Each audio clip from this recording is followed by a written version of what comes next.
China is looking globally. Leading maker BYD with EVs has a new deal with the Philippines. Gretchen Maladad has this from Manila.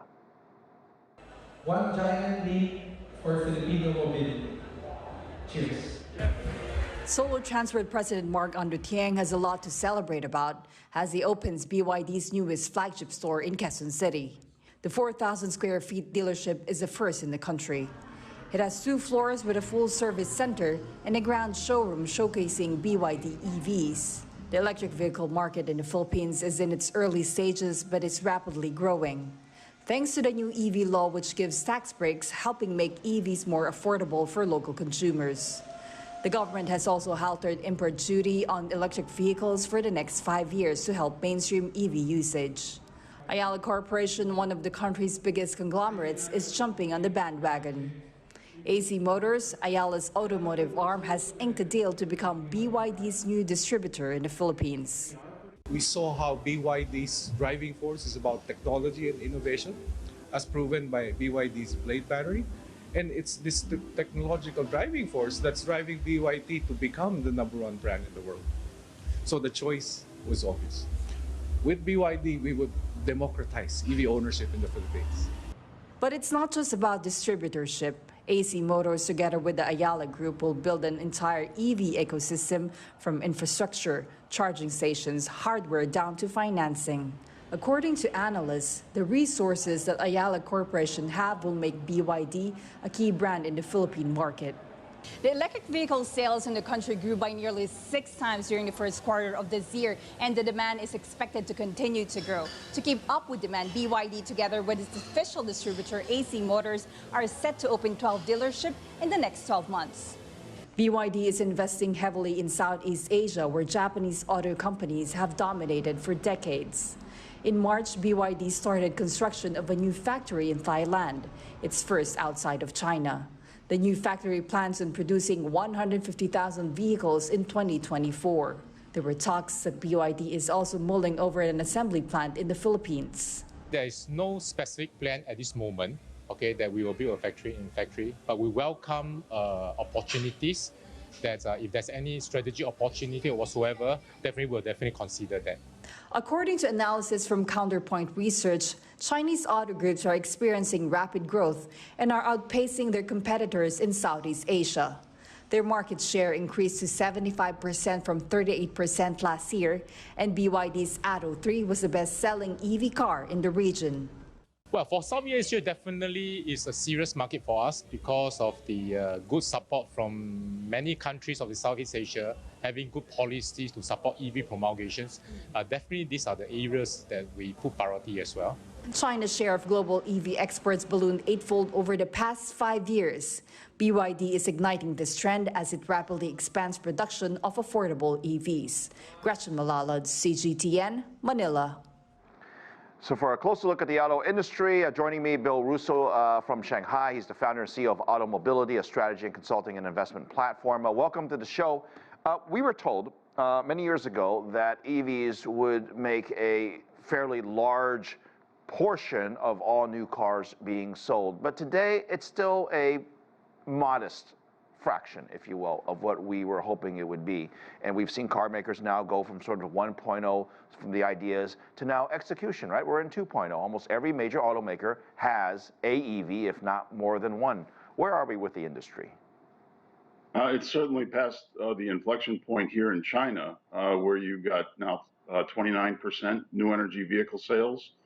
What was described earlier as democratization of the price point, of making it affordable. That's the key. If you reach the level where EVs can compete on affordability, which China has done, in particular led by BYD with its vertically integrated supply chain, then you unlock all kinds of possibilities, not just in the emerging markets, but in some of the mature markets around the world, namely Europe. I think that's where the focus is for most of the brands as they expand internationally right now.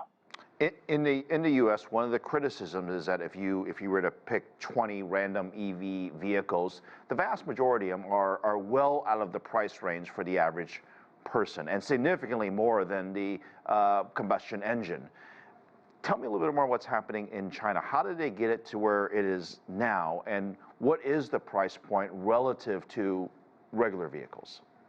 Well, it's economies of scale that drive, market acceptance. I mean, and this is not a new thing. I mean, Henry Ford didn't invent the car. That was invented 20 years prior to the Model T launch in 1908. The combustion engine existed since the middle 1880s, invented in Germany by Carl Benz. He just democratized the car by vertically integrating supply chains and mass producing them. That's what China's doing now. If you can do that with a large economy of scale, which is what this market represents, then you can bring that cost effectiveness around the world. Certain decisions were made. BYD is the market leader, vertically integrated supply chain, battery company before it was a car company.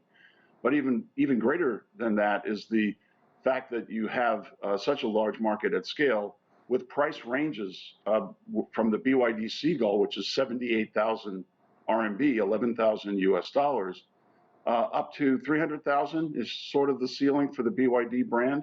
But then they're also bringing other brands like Denza and Yangwang into existence, which are going to carry even higher pricing to give them better profitability. Yeah, what a lot of people don't realize is China has a large number of dozens and dozens of major electric vehicle makers there. I mean, we talk about NIO, we talk about XPeng, we talk about obviously the big names like BYD. They all are not going to be winners. And when you look at their profitability numbers, it does show some strain. We've even seen Tesla, for example, reduce prices and the competitors reduce prices. And so where are we in terms of sustainability as a company from a profit perspective? Yeah, this is a big problem structurally for this industry. First of all, the global auto industry has not been, it's in recession. I mean, the peak year was 2017. We're down 17 million units from that peak. And even China is 2 million units down from its peak in 2017. So structurally, what you have is a remixing of the products. As the EVs rose to 29% of the market, it took a large chunk out of the ICE market. And in the EV segment, BYD dominates with 37%, Tesla has 9%, and then you have a few others in the 5% range. So it's not structurally a market where everybody's winning. It's actually a market where there's far more investment than there is return on investment. Right. So I think that's going to create problems we need consolidation to occur, market-driven consolidation, in order for it to be a healthy growth going forward. Well, speaking of problems, you mentioned obviously battery, and we all know that's a major component. It's a major expense, and it's a major problem for companies trying to reduce their costs. And I know perhaps the cost has come down with economies of scale, but for example, NIO is trying to do these battery swap ideas, and everyone's trying to come up with new ideas. Are these ideas going to work to help lower the cost of ownership or lower the cost at least of the batteries? Well, I think what NIO did is they disintermediated ownership requirement for batteries. So the battery swapping is what everyone focuses on, but the reality is you could lease the battery, which is the 30% of the cost structure of the EV. So if you could take that upfront cost and turn it into your operating expense, which arguably competes with gasoline favorably, then you can lower the ladder for the entry-level price point. So you can either do it with as BYD does it, vertically integrated supply chains and economies of scale, or if you're subscale, as NIO and many others are, you can look at other ways of creating differentiation. For example, Li Auto. Li Auto is actually selling plug-in hybrids, which in this market is very popular. It's 30% of the NEV market today in China. And it offers a flexibility of how you use the car because it has the backup charging system to the battery. So I think there's multiple ways you can skin this cat. Bill, I got time for one more quick question. Obviously, we're talking about the Munich Auto Show. There'll be plenty more auto shows. Give me one thing that you're most excited about in terms of this industry globally, and one that perhaps worries you very quickly. Yeah, well, what I'm excited about is this is a secular shift, and it's a rise of electric mobility. And I think all paths to the future of mobility require efficient, scaled supply chains, and that means the path to the future comes through China, at least for the interim period. What I'm scared about is the structural realignment that's needed in this industry, because you've got far more companies chasing a market that hasn't yet reached its maturity yet. Yeah, great stuff there. Bill, really appreciate your analysis on this. Thank you.